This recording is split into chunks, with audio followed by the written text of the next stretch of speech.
प्रभु यीशु मसीह के जीवित और सामर्थी नाम में आज दिनांक 15 नवंबर दिन बुधवार को आप सब श्रोताओं का हम हार्दिक स्वागत करते हैं। आज के दिन के लिए जो वचन है लिया गया है व्यवस्था विवरण की पुस्तक उसका 32 अध्याय 28 और 29 पद। यह जाति युक्तिहीन तो है और इनमें समझ है ही नहीं। भला होता कि ये बुद्धिमान होते कि इसको समझ लेते और अपने अंत का विचार करते। प्रियो, ये वे शब्द हैं जो यहोवा ने इस्राएल के लोगों के लिए कहे थे। असल में उनकी असफलता क्या थी? उन्होंने अपने अंत का विचार नहीं किया। वे संसारिक बातों पे ध्यान केंद्रित करते और जीवित रहने की लालसा करते। वो यहोवा को प्रसन्न न करके संसार की बातों में खोए रहते। जंगल की पूरी यात्रा के दौरान उन चमत्कारों के बीच में भी उन्होंने परमेश्वर को नाराज किया। जब इस्राएली मिस्र से लूटा हुआ धन लेकर मिस्र से बाहर निकल रहे थे तो वो बहुत खुश थे। उन्होंने देखा था कि किस प्रकार से परमेश्वर ने बड़े पराक्रम के काम किए थे और उनके जीवन इसलिए बचाए गए क्योंकि उन्होंने अपने घरों में उस मेमने को लहू को लगाया था। जब मूसा ने अपने लाठी को उठाकर लाल समुद्र बढ़ाया तो उन्होंने देखा था कि किस प्रकार से लाल समुद्र दो भागों में बट गया। उन्होंने परमेश्वर की स्तुति किया, परमेश्वर की महिमा किया। उन्होंने देखा कि किस प्रकार से फिरौन की सेना उस समुद्र में डूब के मर गई।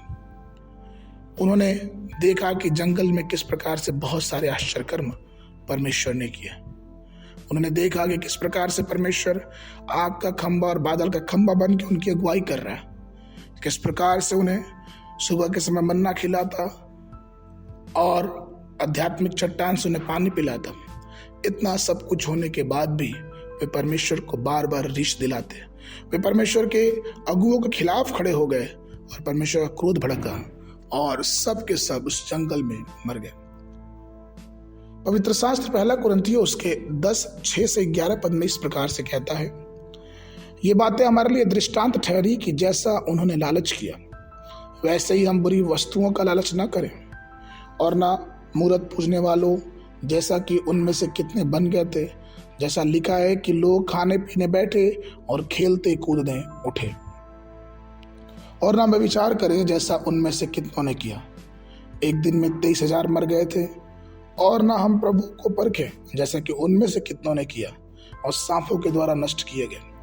और ना हम कुड़कुड़ाएं जिस रीति से उन्होंने उनमें से कितनों ने कुड़कुड़ाया और नाश हो गए। परंतु ये सब बातें उन पर पड़ी जिससे हम दृष्टांत की रीति से ये समझें और हमारी चेतावनियों के लिए जो जगत के अंतिम समय में रहते हैं लिखी गई हैं।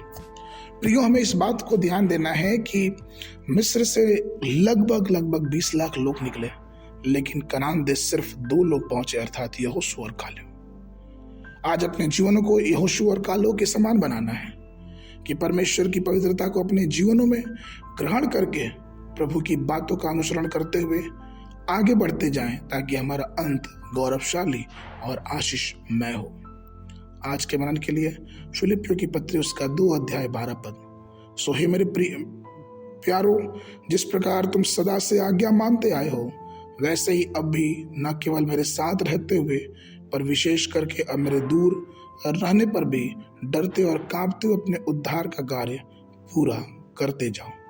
बाइबल अध्ययन के लिए सुबह के समय यह हिजकेल की पुस्तक उसका 1 और 2 अध्याय, शाम के समय इब्रानियों की पुस्तक उसका 11 अध्याय 1 पद से लेके 19 पद तक। परमेश्वर आप सबको आशीष देवे। सबको